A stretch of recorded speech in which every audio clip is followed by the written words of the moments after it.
Hello student, I'm Dr. Paramita Basu from Key Art and Design.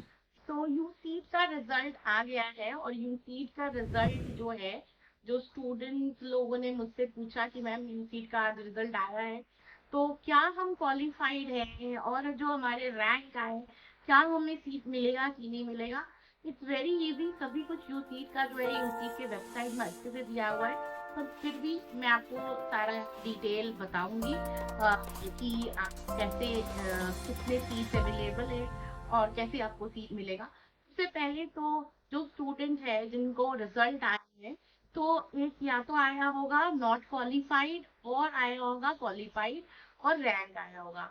Not qualified जो student है इसका मतलब आपका बिल्कुल हुआ नहीं है यूसी में, और जो क्वालिफाइड हुए हैं और उनका रैंक आया है इसका मतलब भी नहीं है कि आपको आईआईटी में सीट मिल जाएगा। अगेन काउंसलिंग होगी और आप जिस रैंक के हिसाब से अगर आपके पास जो सीट्स अवेलेबल है आईआईटी में, अगर वो फॉल करते हैं आपके कैटेगरी में तो आपको सीट मिला है। एग्जाम्पल कि आपका रैंक आया 300 में बट सीट ही 300 नहीं है तो आपको नहीं मिलेगा। तब आपको क्या होगा कि आपको दूसरे जो कॉलेजेस हैं, जो प्राइवेट कॉलेजेस की लिस्ट है, वहां से कॉल आएगा। बट जो नॉर्मल यू यू सीट के अंदर जो आईआईटी कॉल करते हैं, जो गवर्नमेंट आईआईटी का अंदर जो कॉलेजेस है, उसमें आपको कॉल नहीं आएगा। अगर आपका जो रैंक है वो एक रैंक है जो एक्चुअली में आईआईटी में होने के लिए है, तो तब आप उसमें ट्राई कर सकते हैं और फिल कर सकते हैं आईआईटी के लिए। डिफरेंट डिफरेंट आईआईटीज में है, 5 आईआईटीज जो है उसमें एक्चुअली में यूसीट का सीट है, जो डिजाइन की सीट बोलते हैं। जबकि बहुत सारे आईआईटी होने के बावजूद सिर्फ 5 ही आईआईटी है जहाँ पर एक्चुअली में सीट्स होते हैं। सो बेसिकली मतलब नॉर्मली क्या होता है कि जब आप एग्जाम दे रहे होते, जब आपने एग्जाम दिया तो आपका जो रैंक आया है, आपका रैंक तभी आता है अगर आपने बहुत अच्छा किया है यूसी के जो थियोरी के पेपर में। थियोरी का पेपर का जब आपने अगर क्लियर किया तो ही आपका ड्राइंग का पेपर देखा जाता है, और उस ड्राइंग के पेपर के बाद कैलकुलेट करके फिर आपका रैंक आता है। तो अगर आप क्वालिफाइड नहीं है तो इसका मतलब आपका ड्राइंग का पेपर बिल्कुल देखा भी नहीं गया है। तो ये एक बेसिकली होता है। अभी आपको जब आपका रैंक आया है तो रैंक को भी आपको देखना पड़ेगा कि आपकी रैंक फॉल कर रही है कि नहीं, कि जिसमें आपको आईआईटी जो सारे हैं दिल्ली मुंबई में उनमें आपके सीट मिलेंगे कि नहीं मिलेंगे। तो चलिए देखते हैं कि कितने सीट अवेलेबल है सारे आईआईटीज की, जो 5 आईआईटीज है उसमें। तो ये बहुत बड़ा लिस्ट है तो मुझे देख के बोलना पड़ेगा, इतना ये मेमोरी नहीं है मेरी। तो आईआईटी मुंबई जो है वो उसमें ओपन कैटेगरी में 15 सीट्स है, और ईडब्ल्यूएस कैटेगरी में 4 सीट्स है। ओबीसी जो कैटेगरी एनसीएल जो होता है में 10 सीट्स है, और एससी में 5 सीट्स है, एसटी में 3 सीट्स है। टोटल मुंबई में 37 सीट्स है। वैसे ही दिल्ली जो है इसकी मतलब इसका न्यू सेंटर, न्यू पहले दिल्ली में नहीं होता था, बट दिल्ली में अब आईटी में भी डिजाइन वो आ गया है। तो सिर्फ 7 सीट्स है ओपन कैटेगरी में दिल्ली में। ईडब्ल्यूएस में 2 सीट्स है, ओबीसी एनसीएल में 6 सीट्स है, एससी में 3 सीट्स है और एसटी में 2 सीट्स है। तो टोटल सीट सिर्फ 20 है दिल्ली में। तो बहुत कम सीट्स हैं एक्चुअली में। अ, अब आते हैं गुवाहाटी, आईआईटी गुवाहाटी 23 सीट्स है ओपन कैटेगरी में, 6 सीट्स है ईडब्ल्यूएस कैटेगरी में, ओबीसी एनसीएल में 15 सीट्स है, और एससी में 8, एसटी में 4, और टोटल 56 सीट्स है। तो एक्चुअली बहुत ज्यादा सीट्स है गुवाहाटी आईआईटी में। अब आते हैं आईआईटी हैदराबाद में भी 9 सीट, कम सीट्स है ये भी ओपन कैटेगरी में।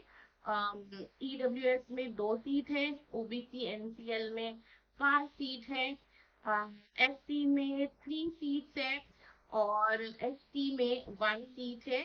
अगेन इसमें भी टोटल 20 ही सीट्स है। सो बहुत कम हो गया। उसके बाद आते हैं IITDM जबलपुर, 26 सीट्स है ओपन कैटेगरी में, 7 सीट है EWS कैटेगरी में, OBC NCL में 18 सीट्स है, SC में 10 सीट्स है और ST में 5 सीट्स है, टोटल 66 सीट्स है। आई थिंक ये सबसे ज्यादा सीट्स है डिजाइन के सब्जेक्ट में। टोटल अगर आप देखते हैं ओपन कैटेगरी में 80 सीट्स है, तो 80 से अगर किसी स्टूडेंट्स का 80 का रैंक आया, 80 तक रैंक आया है, तो वो बेसिकली उसको ये समझना चाहिए कि हाँ उसका IIT में हो ही गया है। उसके बाद भी क्या होता है कि आप समझ लीजिए 20-25 लोग एक्स्ट्रा हो सकता है कि कोई IIT में ना जाए, तो 20-25 आप लगा लीजिएगा, तो 100 के करीब मोस्ट प्रॉब्ली जो आए हैं, जिनका 100 के करीब सीट्स मिले हैं, तो रैंक आए हैं, तो वो मोस्ट प्रॉब्ली हो सकता है कि मिल जाए। उसके आगे के जो स्टूडेंट है उनको रैंक अगर आता है तो बहुत मुश्किल है। Same thing with EWS seat, अगर 21 तक रैंक आई है EWS कैटेगरी में, मतलब वो ऑफ कोर्स अलग से कैटेगरी की रैंक भी आती है, तो वो कैटेगरी रैंक में अगर 21 तक जिनको मिला है उनका कंफर्म सीट है, तो वो कंफर्मली वो EWS कैटेगरी का सीट ले सकते, मिल जाएगा। उसके बाद आप 10 सीट्स ऊपर नीचे हो सकता है कि आपका रैंक अगर 30 तक आता है, तो मोस्ट प्रॉब्ली हो सकता है कि अगर किसी ने छोड़ दिया तो आपको मिल सकता है। OBC NCL में 54 सीट्स है टोटल, तो अगर 54 रैंक तो सब कंफर्टेबली आपको मिल जाएगा। उसके बाद आप समझ लीजिए 10-15 सीट्स ही आप ऊपर देख सकते हैं। उसके बाद SC कैटेगरी 29 टोटल सीट्स है, तो सेम थिंग टोटल रैंक 29 तक तो कंफर्टेबल है कि हाँ आपको मिलेगा ही मिलेगा। उसके बाद वही 5-6 सीट्स आप ऊपर नीचे देख लिख सकते हैं, या 10 मैक्सिमम 10 तक आपका अगर 39 या 40 तक अगर मोस्ट ऑफ शायद मिल जाए कैटेगरी रैंक। ST में सिर्फ 15 सीट्स हैं और 15 तक तो स्टूडेंट सोच सकता है कि यस उनको मिल ही गया, बट उसके ऊपर से कॉस्ट थोड़ा डिफिकल्ट है। टोटल अगर देखिए सारे वो मिला के तो 199 सीट है। आप समझिए सिर्फ 200 सीट भी नहीं है, 199 है। तो आपको ये समझ में आ गया होगा कि आपका जो रैंक आया है तो उसमें किस टाइप के आपको सीट कहाँ आपको मिल सकता है, और कौन सबसे ज्यादा प्रेफरेंस किस में होता है। ऑफ कोर्स मुंबई में सबसे ज्यादा प्रेफरेंस होता है, तो जो रैंक के पहले के रैंक वाले हैं उनको मुंबई मिलेगा, फिर दिल्ली आता है, फिर ऐसे कर करके आता है। तो वो आपको समझ में आ जाना चाहिए कि आपको अगर मिल रहा है तो ये रैंक वाले बच्चों को मिल सकता है अच्छे से सीट, और दूसरे जो रैंक वाले हैं उनको अगले साल फिर से ट्राई करना पड़ेगा, या वो लोग प्राइवेट कॉलेजेस या दूसरे कॉलेजेस, अगर किसी को NID में भी शायद एग्जाम दिया होगा तो उसका वेट कर सकता है।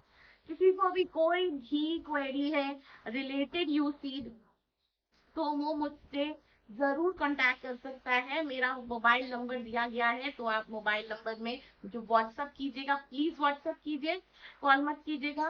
एंड इसके अलावा कोई भी दूसरे अगर समझ लीजिए प्राइवेट कॉलेज के बारे में भी जानना चाहता है, क्योंकि अब रिजल्ट आ गया है, तो उसके लिए भी आप मुझे कांटेक्ट कर सकते हैं, व्हाट्सअप ही कीजिएगा मैसेज।